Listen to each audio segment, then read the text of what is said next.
perjalanan hidup saya isi dengan apa ya, walaupun dengan keterbatasan saya bisa melakukan sesuatu.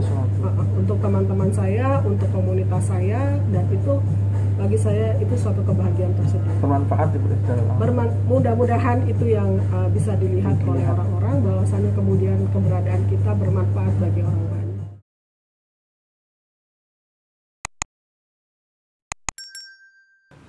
Hai sobat semua, terima kasih sudah klik channel saya. Jangan lupa subscribe videonya, klik, bunyikan loncengnya, ding, share videonya, dan selamat menyaksikan.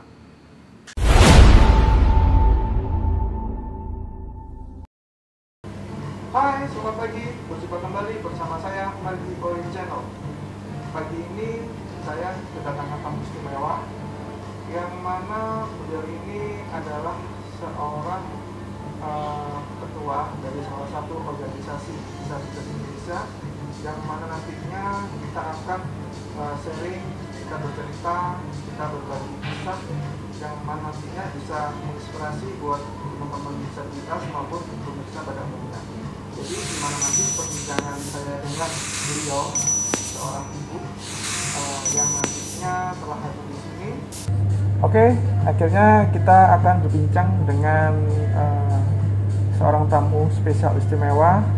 Namanya adalah Ibu Maulani A. Rotinsulu, akrab biasa dipanggil dengan sebutan nama Ibu Lani. Jadi gimana kisah Ibu Lani, cerita Ibu Lani, kemudian dengan gimana perjalanan karirnya Ibu Lani, terutama dengan organisasi disabilitas Indonesia. Oke, selamat pagi Bu Lani. Selamat pagi Mas Margi. Iya, gimana Bu kabarnya? Sehat-sehat. Sehat-sehat ya. Mudah-mudahan semuanya tetap sehat ya. Tetap Mas. sehat ya. Iya. Ini jadi gini Bu, ini saya ceritanya itu memberanikan diri untuk bertemu dengan Ibu sekaligus mengajak podcast Bu.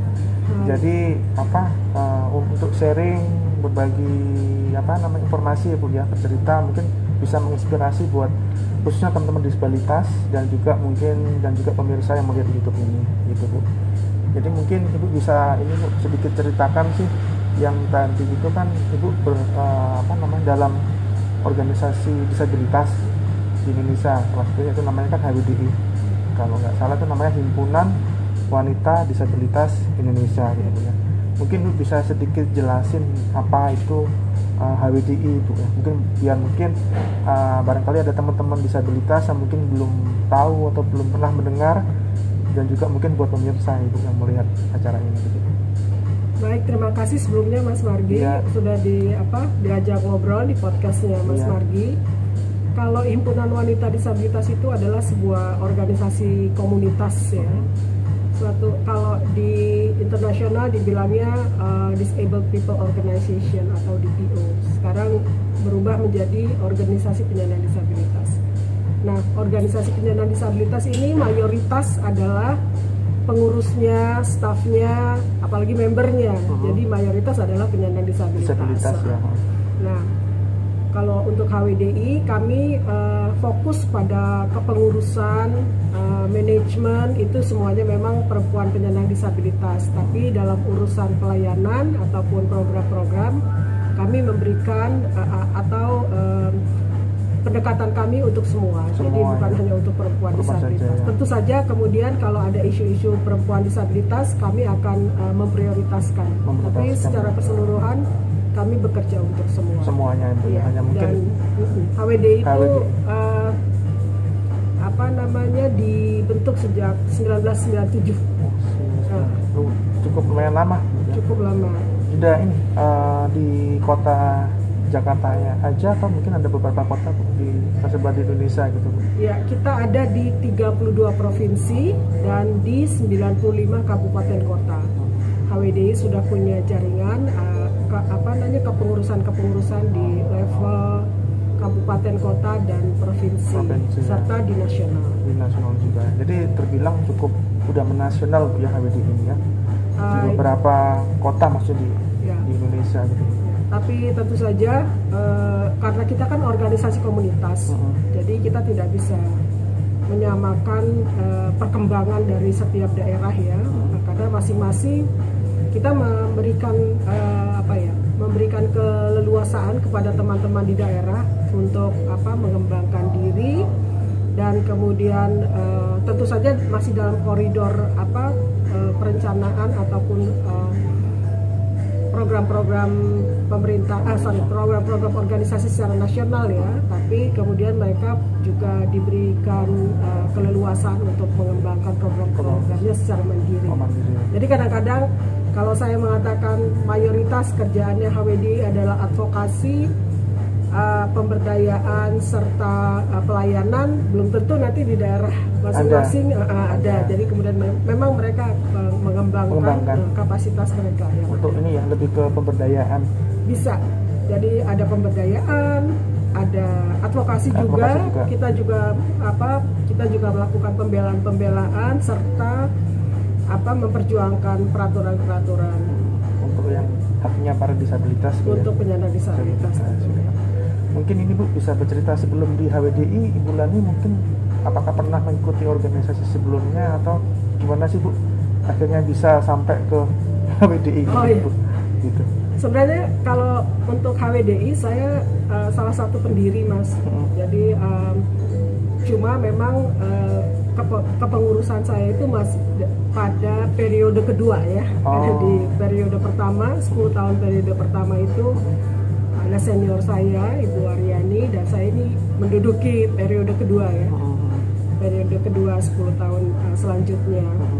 Nah kalau pengalaman organisasi sebenarnya selain HWDI saya pernah di Persatuan Penyandang Disabilitas Indonesia atau dulu dikenal dengan PPCI ya, sekarang berubah menjadi Perkumpulan Penyandang Disabilitas. Ya itu di tingkat nasional saya juga sebagai pelaksana. Kemudian melalui PPCI ini juga saya pernah duduk di organisasi internasionalnya dari organisasi masyarakat penyandang disabilitas yang namanya Disabled People International. Itu di tingkat regional sampai di tingkat globalnya mewakili PPDI. PPDI gitu ya. Jadi cukup panjang ya perjalanannya ya. Panjang, saya barangkali usia berorganisasi saya di antara 30 sampai 40 tahun. Jadi yang paling lama di ini HWDI Bu ya? Yang paling sama sih, ya? sama karena saya berorganisasi sejak SMA. Lulus SMA saya langsung sudah tertarik dalam pergerakan-pergerakan. Jadi akhirnya yang HWDI-nya dari Ibu ya yang memulai itu. Insya Allah seperti itu. Tapi senior kami juga sudah. Menaruh tapak-tapak yang kuat dalam perjuangan hak-hak perempuan disabilitas. Ya. Jadi cukup menarik juga dan panjang Bu ya. Jadi nggak langsung di HWDI tapi beberapa organisasi. Yang terakhir ini yang di HWDI yang paling saat ini Bu ya. Iya. Kami juga mengembangkan forum untuk penyandang disabilitas di tingkat Asia Tenggara. Yaitu ASEAN. Jadi di ASEAN Disability Forum juga diemong oleh HWDI begitu ya. Kemudian menjadi satu organisasi yang terakreditasi di tingkat ASEAN. ASEAN Disability Forum ya. Iya. Singkatannya AIDF ya. Itu sementara ada masih di Jakarta. Sekretariatnya di Jakarta. Di Jakarta. Itu juga kumpulan organisasi-organisasi penyandang disabilitas dari 10 negara di tingkat Asia Tenggara. Oh gitu. Ya. Jadi ini cukup panjang ya perjalanannya Ibu Lani bisa sampai seperti sekarang ini Bu ya. Kalau boleh Bu, ini saya mau flashback sebentar Bu, cerita ke belakang ya. Mungkin bisa diceritakan sedikit tentang Bu Lani itu. Mohon maaf kalau saya lihat kan tangan kanannya amputasi gitu kan. Itu amputasi itu apakah karena mungkin sakit itu Bu ya, atau mungkin kecelakaan atau mungkin bawaan dari lahir Ibu? Mungkin Ibu bisa bercerita sedikit itu Bu. Iya, amputasi tangan kanan saya itu dari kecelakaan ya, umur 7 tahun. Jadi saya umur 1 tahun sudah masuk Irian Barat, zaman dulu namanya Irian Barat ya. Ketika Irian merdeka, ayah saya seorang TNI. kemudian kami sekeluarga pindah di sana dan saya mendapat kecelakaan keluarga ya. Jadi seluruh kakak beradik di dalam satu mobil. Kakak saya meninggal, saya terjepit tangannya pada usia 7 tahun dan di sana waktu itu treatment medisnya belum semodern yang ada di Jakarta. Bukan sekarang ini, jadi ada di Jakarta. Barangkali kalau di Jakarta masih bisa diselamatkan. Nah kalau di sana itu tidak cukup ya, tidak cukup penanganan yang berteknologi tinggi pada saat itu, sehingga tangan saya harus diamputasi karena hancur ya, hancur. Seperti itu sih. Jadi mulai dari usia 7 tahun? 7 tahun. 7 tahun. Nah ketika ini Bu, usia 7 tahun itu, ketika mengalami amputasi, untuk aktivitasnya mulai mungkin sekolah apa gitu, lebih aktif menggunakan ini Bu, tangan? Langsung, setelah diamputasi masih di rumah sakit, karena saya cukup lama di rumah sakit ya, 3 bulan barangkali saya di rumah sakit itu. Kemudian suster-suster ya kan, kalau zaman dulu mantri gitu ya kan, itu mereka sudah mulai mengajarkan saya untuk menggunakan melatih menulis dengan tangan kiri. Jadi pakai apa? Kiri Bu ya sekarang. Kalau istilahnya orang bilang itu kidal Bu ya. Kidal. Jadi menulis apa aktivitas tangan kiri ya. Iya. Iya. Sampai itu mulai dari belajar dari kecil Bu ya, baru bisa sampai belajar ulang ya, belajar ulang menulis ya, karena lagi, ya.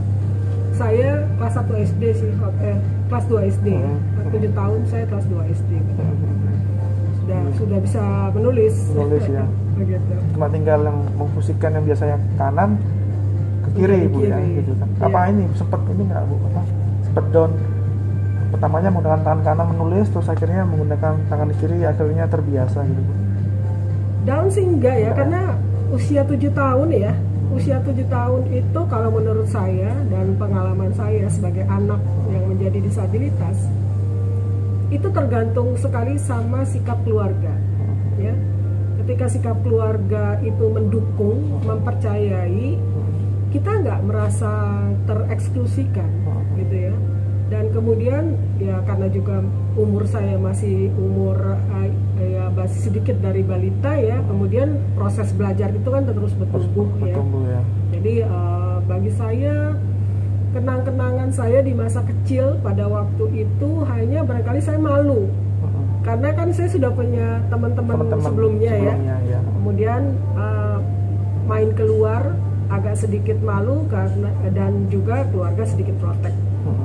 Dan tidak bersekolah, akhirnya saya terlambat 1 tahun tidak bersekolah, jadi mengejar di tahun berikutnya baru masuk ketika saya sudah siap. Menulis, mampu menulis dan lain-lain. Seperti itu. Kalau lihat dari perjalanannya Ibu, dari mengalami setelah kejadian amputasi dari usia 7 tahun, kemudian Ibu dalam karirnya bersekolah dan sampai sekarang berorganisasi, dukungan yang diberikan kepada Ibu itu seperti apa Ibu sampai bisa jadi menjadi seorang ketua HWDI sekarang saat ini bulan? Saya pikir kalau saya diminta untuk review lagi kehidupan saya pikir keluarga ya yang paling dominan di dalam kehidupan saya untuk mendukung minat saya gitu ya. Kalau misalkan pembangunan dari akses saya terhadap misalkan pendidikan dan lain-lain ya orang tua saya ya. Tapi kemudian setelah saya menikah, keluarga saya, suami, istri, suami, anak-anak itu mendukung bahwa saya minat saya tuh dipergerakan gitu ya, bekerja untuk kemanusiaan.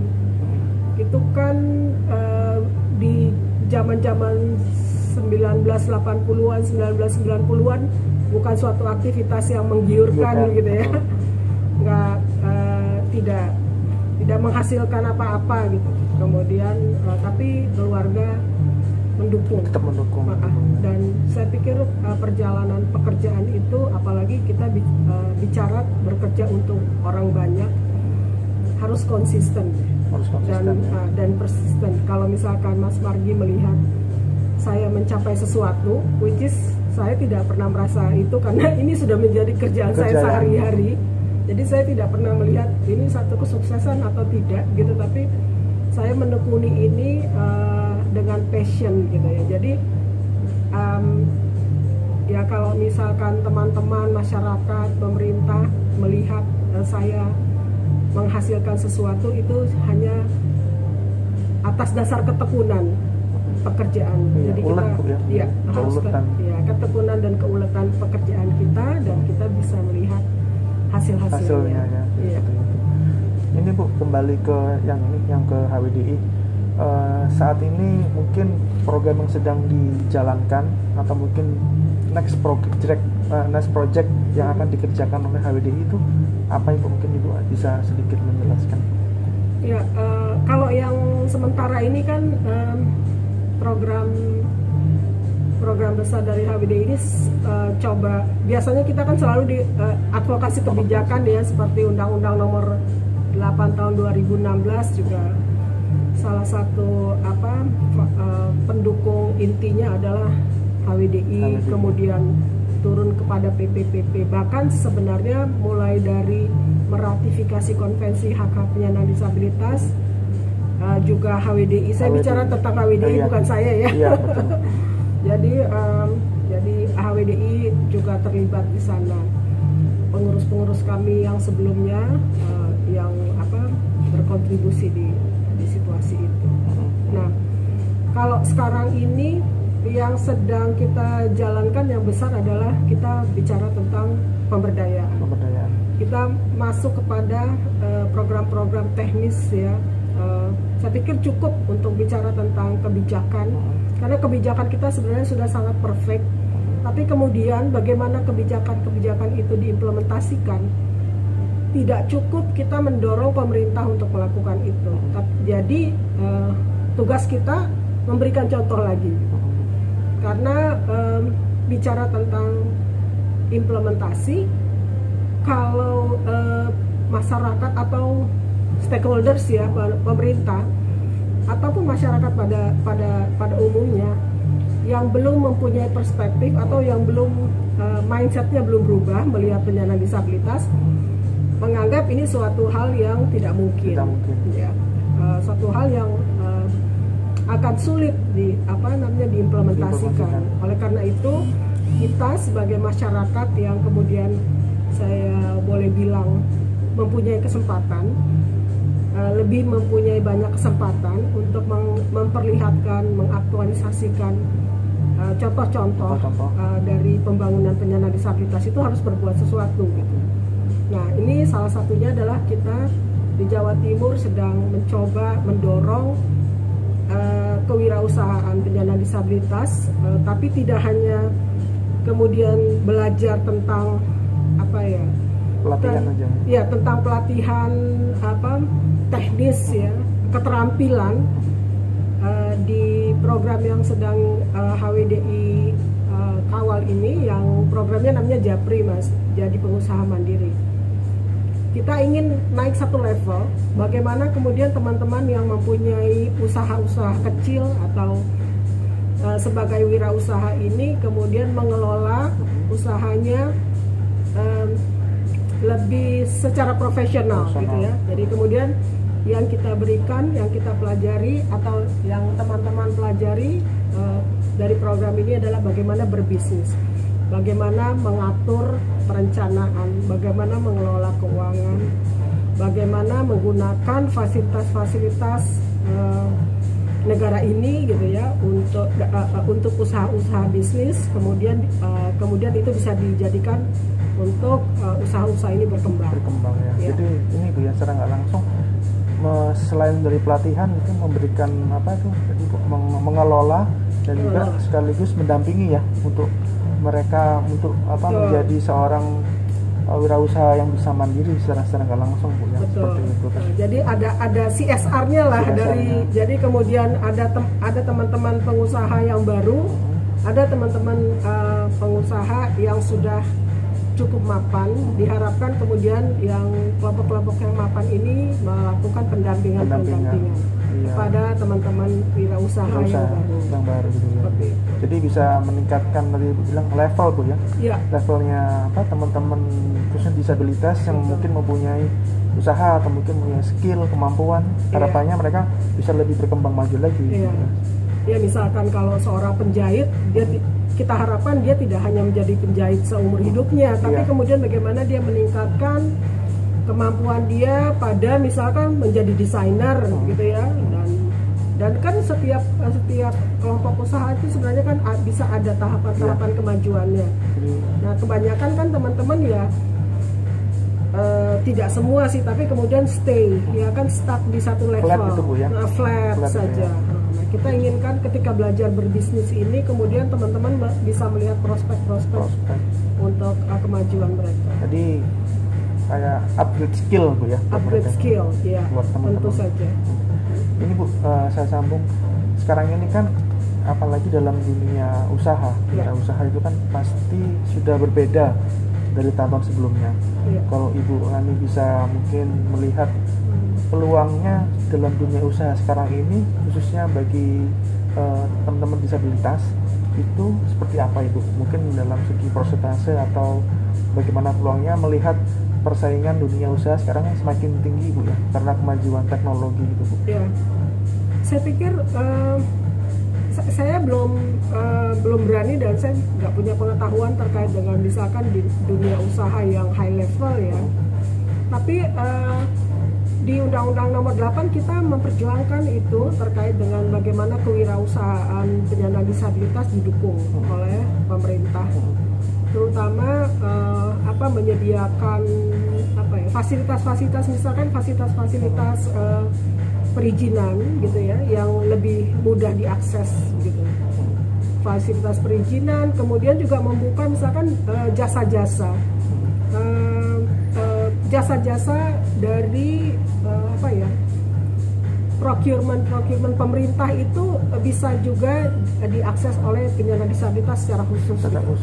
Secara khusus itu, jadi kalau misalkan teman-teman bisa berbicara masing-masing kepada pemerintah daerahnya, itu ada peluang untuk hal-hal tersebut gitu. Jadi istilahnya tidak dikatakan secara khusus kuota, tapi kemudian itu dimaktubkan di satu ayat bahwasanya kemudian penyediaan jasa procurement di pemerintah daerah, organisasi penyandang disabilitas diberikan peluang untuk itu. Jadi itu salah satunya. Kalau kita mau melihat bagaimana pemerintah mendukung usaha-usaha atau kewirausahaan penyandang disabilitas. Ya. Kalau ini Bu, lihat peluang usaha yang kira-kira yang memungkinkan Bu ya, atau mungkin yang bisa Bu ya, untuk saat ini tuh dalam era digital itu kan, apakah beralih ke online atau gimana Bu, mungkin barangkali? Justru saya nggak tahu ini blessed in disguise atau seperti apa ya, tapi kemudian dalam masa COVID ini saya melihat teman-teman banyak sekali kemudian menjadi pengusaha online. Pengusaha online itu kan sangat mudah ya, kalau menurut saya ini satu peluang, karena yang tadinya nggak pernah jualan gitu ya kan, kemudian mencari jaringan pemasok misalkan seperti itu, kemudian dia bisa berusaha dan dia bisa menghidupi dirinya gitu. Jadi saya pikir banyak sekali sih sebenarnya peluangnya ya. Jadi masih terbuka ya buat peluang. Sangat terbuka.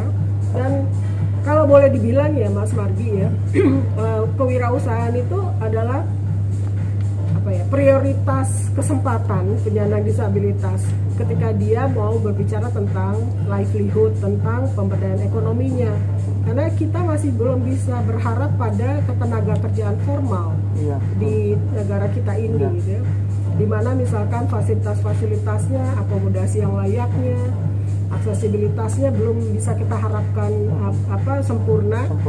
Oleh karena itu kemudian juga bagaimana mereka merekrut, mengikuti peraturan kuota 2% dari pemerintah dan BUMN atau 1% dari perusahaan besar. Kewirausahaan adalah pilihan atau Solusi, alternatif ya, solusi dan sebenarnya akan saya yakin lebih nyaman bagi teman-teman penyandang disabilitas karena mereka bisa mengatur waktunya sendiri.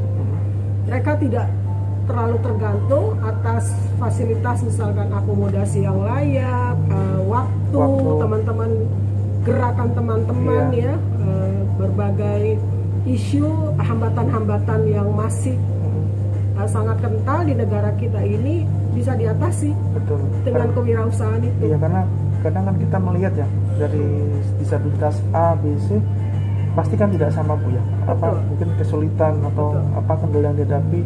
Mungkin yang ini bisa ini yang ini nggak bisa, yang ini bisa. Jadi mungkin solusinya dengan kemandirian usaha mereka bisa lebih tahu, oh saya ini bisanya seperti ini skillnya, lebih meningkat gitu Bu ya. Iya, saya rasa seperti itu dan kemudian seharusnya pemerintah mendukung. Saya dengar di Kediri kemarin juga kemudian mereka melaunch program perizinan, kemudahan perizinan usaha bagi penyandang disabilitas. Pada waktu kita melakukan training, entrepreneurship training, pemerintah daerah dari pelayanan publiknya kemudian menurunkan 1 mobil untuk kemudian teman-teman yang punya usaha yang belum punya SIUP dan belum punya perizinan lainnya kemudian dibuatkan di tempat pada saat itu juga. Saya pikir ini respon pemerintah daerah yang sangat harus kita apresiasi. Positif gitu ya. Sangat positif sekali. Kemudian kalau ini untuk tantangan kendala yang dihadapi dalam persaingan ini dunia usaha khususnya disabilitas, kira-kira apa yang mereka harus siapkan Bu? Dari mungkin skill atau apa untuk menghadapi tantangan ini Bu? Sama aja ya, kalau menurut saya sih yang dimaksudkan oleh Mas Margi tantangan seperti apa gitu kan kita juga mesti harus bisa mengkategorikannya ya. Permasalahan penyandang disabilitas kan nggak terlalu luas bicara tentang persaingan bisnis gitu ya. Karena kalau persaingan bisnis kita bicara di level yang mana juga ya. Tapi terkait dengan kemudahan si penyandang kalau saja penyandang disabilitas sudah bisa mendapatkan kemudahan channeling gitu ya. Jaringan-jaringan untuk dia berusaha, saya pikir itu sudah menjadi suatu nilai tambah yang baik gitu ya. Karena untuk kemudian dia berproduksi, kita akan sangat menghargai dan kita akan sangat bersyukur kemudian jika misalkan mereka mempunyai original production gitu ya. Tapi kemudian kalau misalkan dia belum punya original production, dia bisa jadi pemasok ya kan, dia jadi bisa marketer dan lain-lain ya, dan itu bisa dilakukan secara mandiri dan independen dibantu oleh teknologi dan seperti sekarang adalah perdagangan online. Saya pikir itu sudah menjadi peluang yang sangat baik. Sangat baik. Ini Bu, kalau untuk ini bisa berbagi tips atau kiat-kiat ya buat teman-teman disabilitas yang mungkin sudah mempunyai usaha gitu, yang mungkin sedang berjalan, ataupun juga bagi teman-teman disabilitas yang mungkin sebagai karyawan di perusahaan itu dalam menghadapi sekarang ini itu harus apa Ibu, mungkin tipsnya buat mereka teman-teman ini Bu? Mungkin terkait dengan tantangan mereka sih ya. Tapi kalau yang paling besar saat ini kan sebenarnya ada 2 tantangan penyandang disabilitas di bumi ini gitu ya, dan itu kemudian mengeneralisasi di seluruh dunia gitu ya. Itu kemudian kurangnya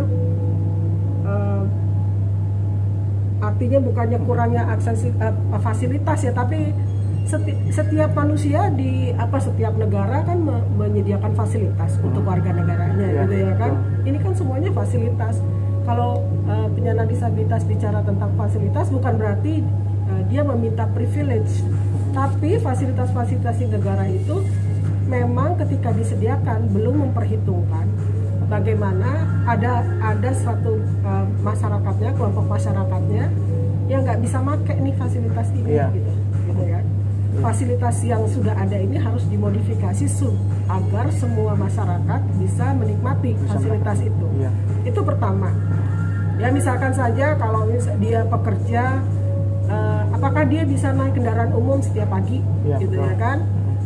Kalau dia nggak bisa naik kendaraan umum setiap pagi, ya misalkan angkot 4.000, gitu ya, 4.000 rupiah.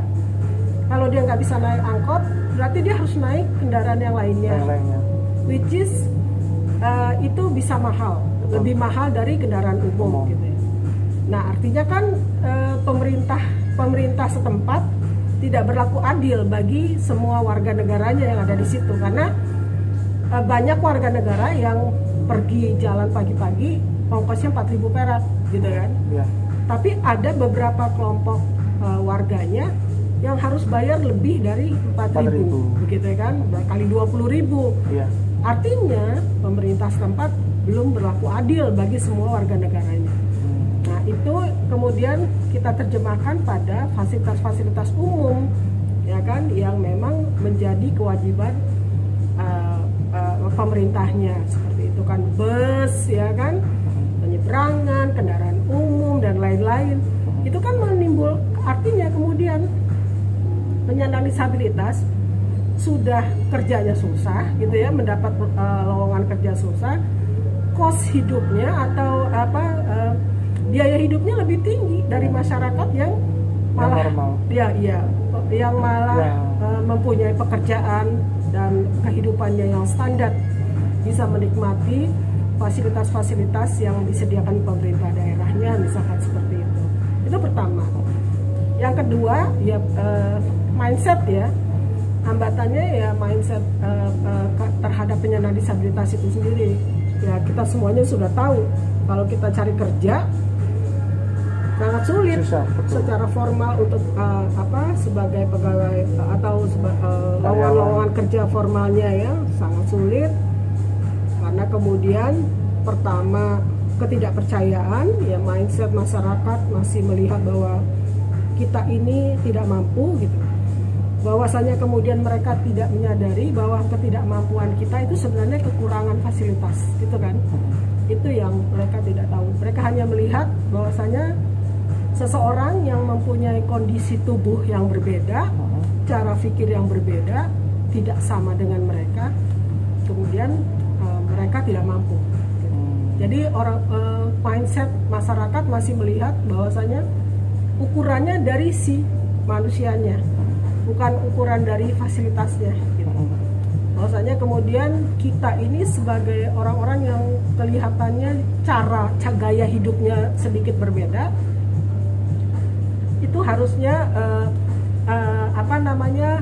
diberikan atau difasilitasi, gitu, untuk kemudian bisa mengakses pembangunan dengan secara sama, gitu. Itu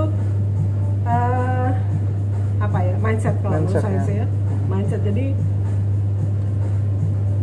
saya juga masih agak sedikit bingung, gitu ya, dengan mindset masyarakat, karena sebenarnya cara-cara pendekatan atau gaya hidup orang itu kan sebenarnya banyak, ya. Nggak cuma penyandang disabilitas, ya, ada kelompok-kelompok lain lah, ya, yang kemudian sampai dikategorikan kelompok rentan dan lain-lain kan, gitu kan. Tapi khusus untuk ketika jatuh kepada penyandang disabilitas itu prejudice-nya atau mindset-nya itu masih sangat kental untuk melihat kita bahwa kita ini tidak mampu. Memanfaatkan atau mengartikan si penyandang disabilitas ini bisa dibangun jika kemudian diberikan kesempatan juga nggak diberi.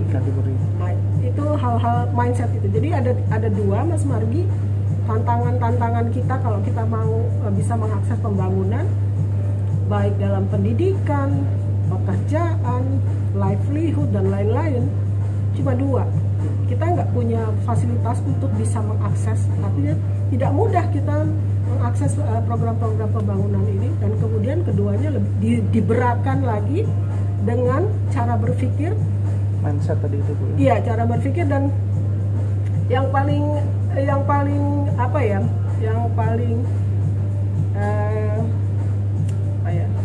menyedihkan itu mindset itu bisa keluar dari penyelenggara negara. Itu yang paling berat. Karena kemudian mereka kan yang membuat aturan, yang melaksanakan aturan dari kehidupan suatu negara. Kemudian mereka tidak berpihak pada semua warganya. Nah, itu yang paling berat kalau menurut saya. Itu sih kalau kita mau bicara tentang tantangan ya. penyandang disabilitas ya. Seperti itu, Mas. Kalau ini Bu, untuk pengalamannya Bu selama ini sampai sekarang ini Bu, pasti ada kan pengalaman yang menyenangkan Bu, dan juga ada pengalaman yang kurang mengenakan. Mungkin kira-kira apa sih Bu yang pernah mungkin pengalaman yang menyenangkannya bagaimana, yang kurang mengenakan bagaimana gitu? Di kehidupan saya. Di kehidupan saya gitu kan. Di kehidupan saya, kalau menurut saya, itu sih kalau kita mau bicara tentang tantangan ya. Penyandang disabilitas ya. Seperti itu, Mas. Kalau ini Bu, untuk pengalamannya Bu selama ini sampai sekarang ini Bu, pasti ada kan pengalaman yang menyenangkan Bu, dan juga ada pengalaman yang kurang mengenakan. Mungkin kira-kira apa sih Bu yang pernah mungkin pengalaman yang menyenangkannya bagaimana, yang kurang mengenakan bagaimana gitu? Di kehidupan saya. Di kehidupan saya gitu kan. Di kehidupan saya, yang bagi saya lebih banyak yang menyenangkan bagi saya, karena kemudian saya bisa menentukan cara saya menjalani kehidupan saya ini sendiri ya. Artinya saya tidak harus bergantung, kemudian saya harus menjadi pekerja gitu ya kan, saya harus mencari uang begitu ya kan, tapi saya bisa kemudian menjalankan kehidupan saya on my passion gitu, dengan keinginan saya seperti apa gitu. Walaupun dalam situasi saya menjalankan kehidupan saya dengan keinginan saya tidak bisa dikategorikan orang-orang yang menjadi sejahtera gitu ya di pandangan mata orang-orang gitu ya. Jadi tapi perjalanan hidup saya isi dengan apa ya, walaupun dengan keterbatasan saya bisa melakukan sesuatu. Untuk teman-teman saya, untuk komunitas saya, dan itu bagi saya itu suatu kebahagiaan tersendiri. Bermanfaat Mudah-mudahan itu yang bisa dilihat oleh orang-orang, bahwasanya kemudian keberadaan kita bermanfaat bagi orang banyak. Yang kedua, ada satu lagi. Yang kedua, berorganisasi itu kan kita mingle dalam masyarakat. Jadi nggak hanya di masyarakat di lingkungan kita, tapi kemudian di masyarakat nasional gitu ya kan. Saya punya teman banyak gitu kan, seluruh Indonesia, dari daerah mana aja saya punya teman gitu. Itu kan jadi satu membahagiakan. Dan kemudian terlebih lagi masuk lagi sampai ke dunia internasional, itu juga menjadi satu yang membahagiakan, yang menyenangkan bagi saya. Saya bergaul dengan komunitas bukan hanya di tingkat di negara sendiri, tapi sampai ke mancanegara. Itu juga jadi saling satu berbagi info, ilmu gitu ya Bu. Betul sekali. Dan saya rasa nggak banyak orang juga sih bisa seberuntung saya gitu ya. Walaupun saya seorang penyandang disabilitas, tapi saya mensyukuri kemudian saya bisa memanfaatkan kehidupan saya untuk teman-teman saya yang lainnya. Seperti itu. Iya. Kalau yang kurang menyenangkan ya Bu. Biasanya apa? Yang kurang menyenangkan apa ya? Saya suka lupa kalau yang susah-susah itu. Bu, kalau waktu apa tuh, Mas? Saya kan dulu kan habis diamputasi Bu, lama ya kan. Terus 3 bulan saya kan di kamar Bu terus ini. Terus saya bosen, akhirnya saya keluar, aku mau dong main ke mall gitu kan, jalan gitu. Katanya, apa saudara? Beneran? Iya gitu kan. Nah, ketika waktu masuk ke mall, biasanya kan ini Bu, orang datangnya kan biasa gitu ya. Nah, ini baru datang masuk mall, masuk pintu, cek, langsung orang ini Bu, terlihat menjadi bahan perhatian ya. Jadi, aduh, akhirnya ada ini Bu, semacam ini ya, mental Bu ya, itu ya, psikolognya mulai ini, wah orang kok ngeliatin gitu. Terus masih pertama ngeliatin Bu, terus ada anak 2 kecil, Pak, Mah, itu kenapa kayaknya kok tinggal 1, kenapa aja kan. Jadi akhirnya ada ini Bu, kayak secara psikologis kan udah mulai diuji gitu Bu, karena karena di mindset kita sama mindset masyarakat, bahwa kemudian kita menilai diri kita kekurangan, tidak mampu itu jelek gitu loh. Gitu Pak.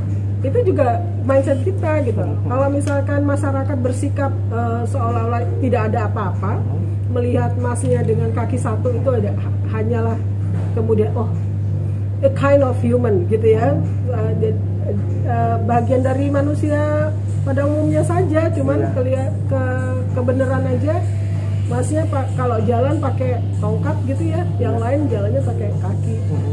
Dua ada yang pakai kursi roda dan lain-lain. Itu yang kemudian kayak yang saya katakan mindset ya, gitu ya kan. Kalau masyarakat tidak bereaksi seperti itu, apakah Mas Margi merasa down? Kan enggak, gitu kan. Jadi itu interaksi itu sangat mempengaruhi kehidupan setiap kehidupan orang, gitu ya. Oleh karena itu amanahnya si konvensi itu mengatakan itu. Jadi hambatan kita itu adalah perilaku manusia, perilaku masyarakat di sekitar kita. Kalau mereka bereaksi positif, bereaksi menghargai, kita nggak akan menjadi orang-orang yang merasa termarginalkan dan kemudian nggak perlu dipasih label kelompok rentan dan lain-lain seperti itu. Itu kan sebenarnya juga labelisasi gitu loh bagi masyarakat penyandang disabilitas ya gitu. Itu yang kemudian kita merasa itu tantangan kita gitu. Nah, memang harus tantangan kita. Jadi kemudian kita mencoba membreak out tantangan itu gitu. Bagaimana supaya tiap orang tidak melihat rendah kepada kita ketika melihat kekurangan kekurangan. Kalau saya sih pengalaman tidak menyenangkannya kalau dikasih contoh kayak gitu, pernah di sekolah, jadi di dunia pendidikan terutama, kedua di dunia pekerjaan. Jadi waktu saya SMA itu guru saya, jadi kalau ada kegiatan olahraga saya pakai baju olahraga, tapi saya duduk aja di pinggir situ, ya kan, di tembok gitu ya, nontonin. Sedikit mungkin merasa minder mungkin Bu ya? Enggak. Jadi saya cuma karena gurunya yang mengatakan sudah Maulani duduk aja di situ ya. Jadi teman-temannya nanti mau main volley, mau main basket gitu ya. Udah saya duduk nontonin teman-teman saya olahraga, gitu. Kenapa? Karena mindset guru saya, which is saya juga nggak menyalahkan, pada waktu itu masih tahun 1980-an gitu ya. Masa itu kan orang melihat kalau misalkan Mas Margi pakai tongkat, berarti Mas Margi juga nggak bisa masuk bioskop gitu kan. Juga kayaknya ya nggak bisa melakukan kegiatan yang lainnya gitu ya kan, barangkali tidak punya smart otak yang cerdas dan lain-lain gitu. Jadi satu kekurangan kita kemudian berimpact pada semua fungsi tubuh semua. Jadi itu yang namanya stigma gitu ya kan. Ya kalau kamu sedikit aja ada salah, kesalahanmu di seluruh tubuhmu semuanya salah gitu ya kan. Jadi seperti itu, saya diperlakukan seperti itu. Padahal yang nggak ada kan tangan saya, kaki saya kan ada gitu. Saya bisa lari, saya bisa main volley, saya bisa juga main basket gitu ya. Dan pada waktu itu kemudian saya melakukan advokasi pertama saya di situ. Ya, jadi saya tuh terobsesi dengan renang. Ya, kan? Saya ingin sekali berenang, kan, karena ada pelajaran berenang. Nggak pernah saya seumur di sekolah tuh saya nggak pernah ikut berenang dari SMP sampai SMA. Nah itu saya kemudian kirim surat sama Wali Kota Jakarta Utara. Waktu saya kan tinggal di Priok. Ya saya katakan itu, Pak, saya minta dong fasilitas renang di gelanggang remaja khusus untuk anak-anak penyandang cacat. Padahal saya pikir kalau ngumpul sama teman-teman saya sendiri, saya nggak malu kali ya, misalkan membuka tangan palsu saya gitu ya, dan lain-lain gitu. Nah itu kemudian dibalas sama wali kota ke sekolah gitu kan. Dipertanyakan gitu, memangnya si A gitu ya, si Maulani ini tidak diberikan kesempatan untuk ikut kegiatan-kegiatan olahraga dan lain-lain. Terus saya dipanggil suster saya. Tapi itu edukasi. Setelah itu apapun jenis kegiatan olahraga saya disuruh ikut gitu. Terserah caramu mau bagaimana, kamu ikut aja. Jadi saya bisa kok dribble bola basket gitu ya kan. Kalau orang balik kanan balik kiri tuker-tuker bola, tuker-tuker tangan, saya cuma tuker badan saya, kan gitu kan? Betul. Artinya nggak ada masalah gitu loh. Iya. Istilahnya saya bisa main volley karena saya pakai tangan palsu, saya bisa mukul volley gitu, bola volley dan lain-lain gitu. Jadi ya saya pikir dari situ kemudian saya punya passion untuk kayaknya saya harus mengatakan sesuatu gitu supaya orang kemudian berubah sikapnya. Jadi apa ya, bisa dikatakan berilah kesempatan itu Bu ya. Iya, betul. itu. Jadi kita harus kasih contoh bahwasanya kita harus ngomong gitu, jangan kita diem aja. Kalau kita nggak merasa nyaman, kita diem aja ya orang nggak bakalan ngerti gitu ya kan, sebenarnya membangun dia ini seperti apa. Itu juga di setelah selesai kuliah lamar kerjaan. Waktu itu tes di bank, salah satu bank waktu itu mereka mau bikin ladies bank, ladies corner gitu ya kan. Jadi teman-teman bilang, oh pasti bisa kamu, coba gitu. Nah itu saya sudah sampai di tahapan selesai wawancara dan bla bla bla, panjang lah ya kalau bank itu kan berkali-kali tesnya. Tahapan wawancara, mau terakhir adalah tes kesehatan. Pada waktu selesai wawancara, saya ditanya gitu sama psikolognya, ada lagi yang mau disampaikan ke kami nggak? Nah, nggak ngomong sombong, tapi di tahapan-tahapan sebelumnya itu saya selalu leading. Misalkan kalau belajar berdiskusi gitu ya, saya diminta untuk leading di dalam tim saya gitu ya, dalam tes-tesnya gitu ya kan. Nah saat itu saya berpikir kayaknya orang ini nggak tahu kalau saya amputasi gitu.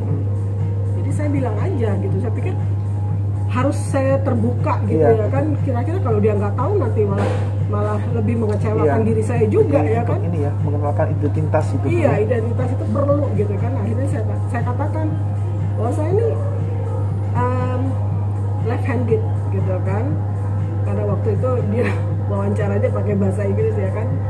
Oh nggak apa-apa kata dia gitu, teman-teman saya juga banyak yang kebot gitu kan orang dulu zamannya. Ini dari psikolog dari satu universitas sangat terkenal. Nggak apa-apa katanya. Enggak Bu, saya bilang saya left handed karena saya amputasi tangan kanan. Dia kaget gitu. Masa sih? Kata gitu kan saya nggak ngeliat gitu ya.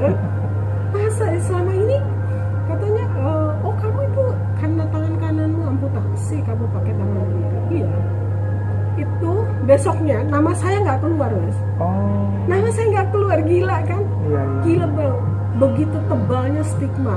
Padahal semua proses tes itu sudah dilalui gitu. Dan saya kalau saya amputasi gitu.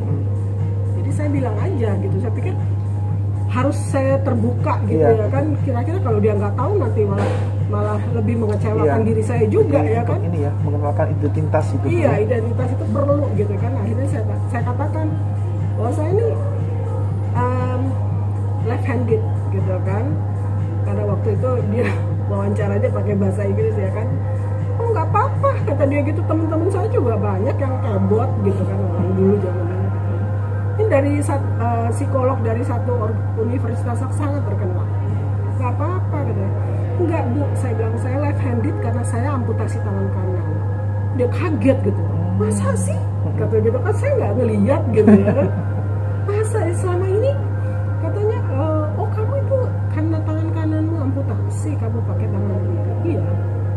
Itu besoknya nama saya nggak keluar Mas. Oh. Nama saya nggak keluar, gila kan? Iya. Gila Bang. Begitu tebalnya stigma. Padahal semua proses tes itu sudah dilalui gitu. Dan saya kalau berhasil lah. Nggak ngomong bohong, saya selalu di 10 atas gitu loh. Nama saya gitu. Bisa begitu. Nah itu kalau ditanya hal-hal yang tidak menyenangkan, dua hal itu aja yang saya ingat sampai tua ini gitu. Kalau yang lain-lain saya nggak yang nganggep. tadi yang kisahnya apa Bu ceritanya sudah melewati berapa tes tinggal akhirnya itu. Iya, itu sangat mengecewakan sih kalau saya. Kita sama juga sih kalau udah kita melewati harusnya udah goal ternyata hanya kurang sedikit aja. Kurang sedikit gitu ya.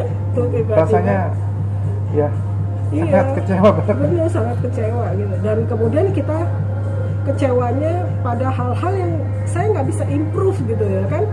Kita disabilitas, kita bisa improve apa? Betul. Kalau tangan saya udah nggak ada, emangnya bisa tumbuh lagi? Kan enggak kan gitu kan? Itu artinya setiap manusia kok nggak bisa menerima keberadaan manusia lainnya gitu kan? Harus berubah stigma itu. Iya, mindset stigma itu kan harus dirubah. Kemudian menilai orang atas dasar secara fisik gitu ya, itu juga kan sedikit dirubah gitu. Betul. Gitu kan. Jadi jangan melihat dari fisiknya, tapi kasih dia kesempatan dulu apa yang dia punya gitu. Baru bisa nanti kita baru bisa mengatakan oh ternyata si ini seperti ini. Gitu. Ya tapi mudah-mudahan saya juga banyak bertemu orang-orang yang tidak seperti itu sikapnya. Seperti misalkan saya mulai bekerja pertama ya pemilik perusahaan itu orang yang tidak mengenal saya sama sekali, tapi kemudian dia memberikan kesempatan yang betul. Seperti itu untuk mencoba. Ya seperti sama sekali ya saya katakan bahwasanya kemudian saya bilang saya bekerja semuanya satu tangan. Ini kadang saya juga melihat Bu, kalau lihat fotonya Ibu ya, kan nggak kelihatan Bu antara kalau tadi bilang waktu tes tuh. Lihat saya aja lihat foto kadang kalau nggak diamati zoom ini, nggak kelihatan. Emang nggak kelihatan. Seperti itu. Ya mungkin ini Bu yang terakhir. Mungkin Ibu bisa kasihkan pesan Bu ya, pesan-pesan buat teman-teman disabilitas. Jadi pesannya tuh mungkin yang pertama tuh buat teman-teman Bu, teman-teman disabilitas. Mungkin juga yang melihat acara ini. Yang kedua pesannya Ibu sebagai orang tua yang penyandang disabilitas, kalau mempunyai anak normal itu harus bagaimana Bu pesannya bagi orang tua Bu, atau mungkin orang tua yang memiliki anak yang berkebutuhan khusus atau disabilitas itu sebaiknya harus bagaimana Bu mereka orang tua? Ini pesannya bisa disampaikan sebentar. Saya mulai dari yang kedua dulu ya. Boleh. Kedua dulu. Dan saya nggak bisa memberikan contoh dengan kehidupan orang lain. Jadi saya akan memberikan contoh sebagai saya seorang ibu yang menyandang disabilitas dan mempunyai anak. Begitu. Bagaimana sikap-sikap anak kita gitu ya. Betul. Nah ini yang saya rasa sangat luar biasa. Saya nggak tahu ya, atau barangkali saya rasa ini bukannya sikap saya sendiri, tapi sikap semua ibu, bahwasanya kita memberikan kasih sayang kepada anak pastinya nggak ada persentasenya gitu ya, nggak turun dari 100% gitu. Jadi bagaimana kita menyayangi keluarga, mendidik anak-anak kita untuk tumbuh dan dewasa ya. Nah ini uniknya nih, saya cerita deh. Anak saya waktu masih kemudian mereka SD gitu ya kan, saya merasa itu adalah refleksi dari kasih sayang mereka kepada saya. Kalau saya kan orangnya cuek gitu ya. Betul, iya. Jadi kalau jalan-jalan gitu ya di mall atau kita jalan-jalan di tempat umum kita terbuka gitu ya, anak-anak saya tuh selalu pegangin tangan saya, gitu. Selalu gandeng, pegang tangan saya. Kanan atau kiri Bu? Tangan kanan saya, tangan kanan saya yang dipegang, terus nanti kadang-kadang dia tutup tangan saya, nanti dia taruh di belakang tangan saya. Sering, tapi saya nggak terlalu memperhatikan gitu. Akhirnya pada suatu hari saya nanya juga gitu ya kan, kenapa sih?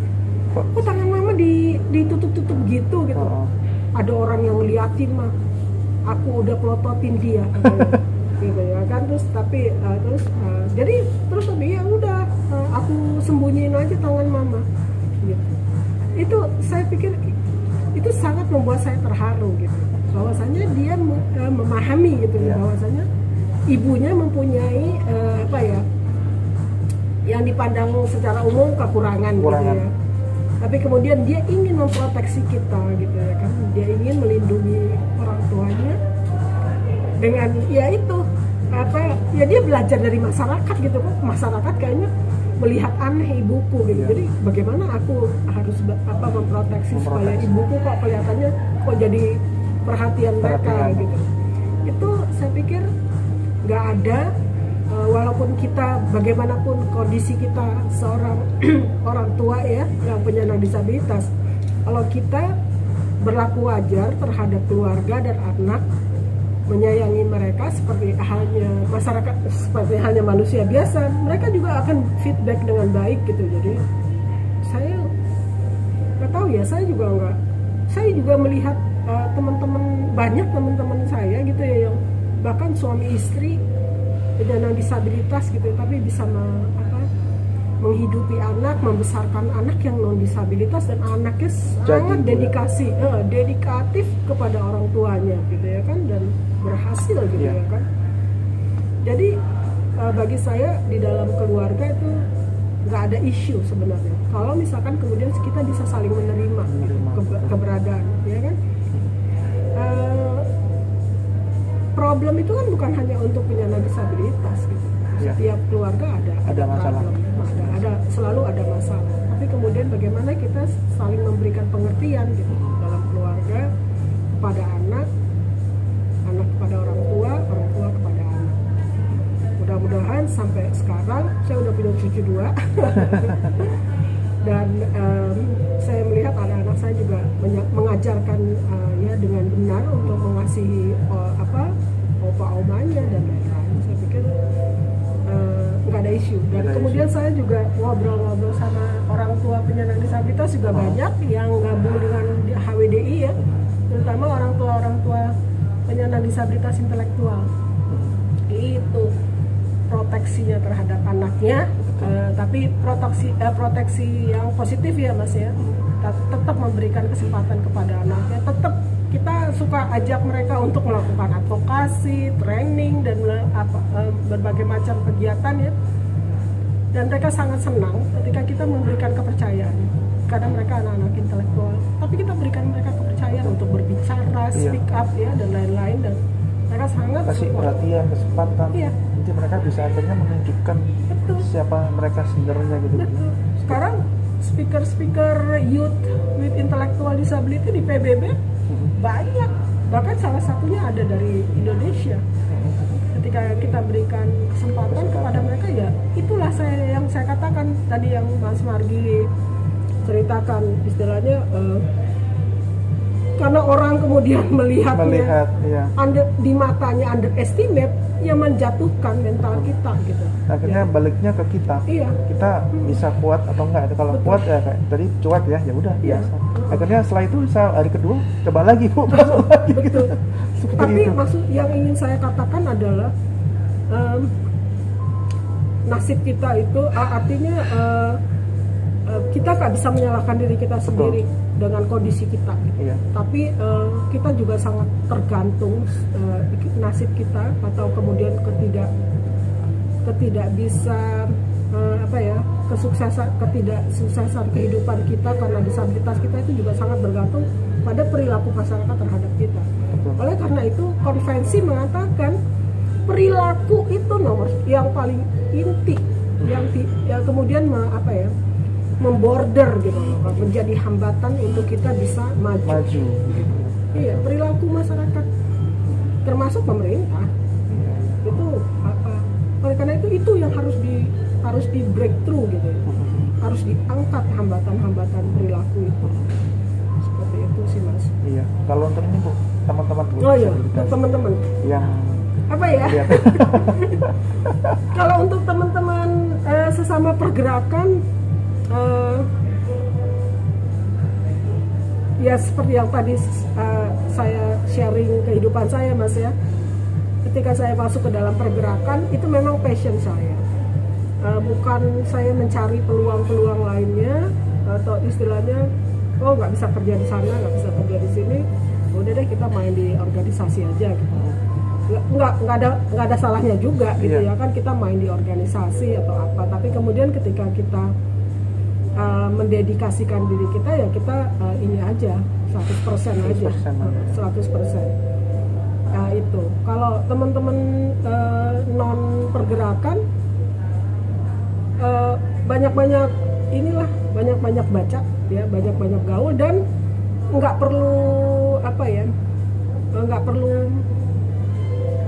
malu gitu mengatakan sesuatu terkait dengan dirimu gitu. Itu kalau saya pinginnya teman-teman mau ngerti haknya, mau nggak ngerti haknya, kalau nggak merasa nyaman diperlakukan orang, kita harus bicara.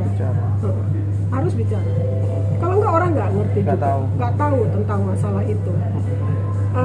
Kita nggak merasa nyaman diliatin kalau kita nggak ngomong sama dia, gitu ya kan? Iya. Ya dia juga nggak ngerti.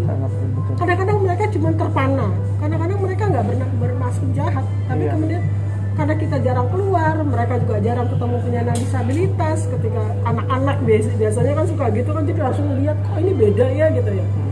Cucu saya sendiri sudah yang umur belum 1 tahun sudah bisa membedakan gitu ya kan, istilahnya kok mamanya ada 2 tangan gitu, ada 2 telapak tangan.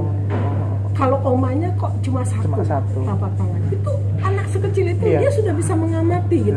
Sama kayak tadi saya waktu pertama kali ketika datang ke mall, biasanya biasa kan, ketika saya baru amputasi masuk, orang tertuju melihat. Iya, betul. Apalagi yang masih anak kecil, lebih yang anak kecil ya, lebih ya. Kan. Jadi kayaknya pengetahuan mereka kan tinggi. Jadi mungkin aneh kok ada ya. Biasanya dia udah biasa melihat 2 kaki, terus tiba-tiba di mall ada 1 kaki gitu kan. Jadi mereka pengen tahu tinggi itu. Nah, itu kan dia akan bertanya kepada orang tuanya. Nah, itu tinggal bagaimana bijaksananya sih, kita tidak akan bisa berubah. Betul. Kita tidak akan bisa merubah disabilitas kita menjadi, dan itu kemudian menurut konvensi dan saya percaya juga itu harus diterima sebagai keberagaman manusia saja. Ketika kita melihat seseorang yang mempunyai kondisi yang berbeda dan kemudian mindset kita mengatakan oh dia cuma beda tangannya aja, gitu ya kan, beda kakinya aja, kita juga jadi kemudian tidak menstigma gitu loh. Kalau kita sudah mulai menimbulkan pemikiran-pemikiran positif bahwasanya they just different gitu ya kan, oh dia jalannya cuma pakai, karena dia jalan juga kok tapi pakai kursi roda gitu ya kan. Ketika kita menstimulasi otak-otak kita dengan hal-hal yang positif gitu ya, kita lama-lama juga kita bisa menularkan itu pada orang lain gitu ya, pada keluarga. Terbiasa, dan yang penting ya nggak menularkan sikap-sikap stigmatis itu kepada orang lain. Betul, gitu. Itu sih. Saya pikir itu pesan saya sama teman-teman disabilitas. Ya itulah kuncinya, cuma itu sih. Kalau nggak merasa nyaman diperlakukan, ya kita ngomong aja. Kalau nggak ada fasilitas untuk masuk di dalam satu gedung pemerintah, ya kita ngomong gitu, ngomong aja gitu, sepengetahuan kita aja. Tapi kita memang harus suarakan. Ketidakadilan itu harus kita suarakan, ketidaknyamanan itu harus kita sampaikan. Kalau enggak, kita nggak mengedukasi. Begitu sih. Kira-kira gitu Mas Mark. Mungkin ini Bu, sebelum saya mengakhiri, saya ada ini Bu, sebuah kenang-kenangan. Gimana ya kenang-kenangannya? Ada oleh-oleh ya? Oleh-oleh dari saya Bu.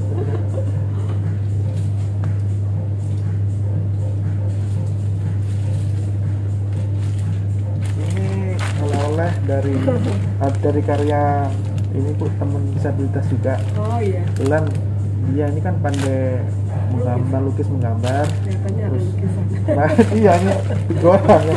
Jadi saya pesen sama dia, bisa nggak bisa dibuatin gambar ini kan? Terus gambarnya mana? Sebentar, saya lihat cari dulu fotonya. Saya cari satu cosek. Oh ini aja bagus. Jadi ini Bu, semoga mirip dengan yang aslinya Bu. Baik, waduh, terima kasih banyak nih Mas Marki. Mirip banget bajunya. Terima kasih banyak ya Mas Marki. Kebetulan yang buat dari ini Bu, dari Surabaya. Dia disabilitasnya tuli Bu. Oke. Usianya kalau nggak salah mungkin 16 ya. Oh, masih remaja masih sekolah dia kan. Cuma dia bakatnya memang menggambar, melukis gitu Bu. Jadi tadi saya bilang sama orang tuanya kan, Bu, bisa nggak namanya kan Jason, terus bilang bisa nggak saya dibuatin gambar, ini mau saya kasih gitu kan, dengan musik. Oh ya udah nggak apa-apa Mas, saya tak dibuatin sebelum tanggal 29 pokoknya seperti itu. Iya, baru jadinya tanggal 29 pas hari itu juga. Satu kehormatan bagi saya nih. Iya, mungkin bisa punya gambar. Iya, bisa jadi kenang-kenangan oleh-oleh kado dari saya, hadiah dari Surabaya. Sama-sama Seperti Mas, itu. sama-sama. Terima Iya. kasih juga sudah diajak ngobrol ya. Iya, mungkin next lain waktu Bu ya bisa sambung lagi nanti. Siap. Mungkin Mudah-mudahan. cara yang berbeda. Iya. Oke, sobat, terima kasih. Saya akhiri hari ini perbincangan dengan Ibu Lani. Semoga obrolan bincang hari ini bisa menjadi inspirasi, motivasi, informasi buat teman-teman disabilitas dan juga pemirsa yang melihat acara ini. Dan jangan lupa buat sobat semua dukung channel saya dengan subscribe, share, like, dan komen video ini. Oke, kita berjumpa kembali di lain yang waktu dengan kisah dan acara yang berbeda. Bersama saya Margi menembus batas.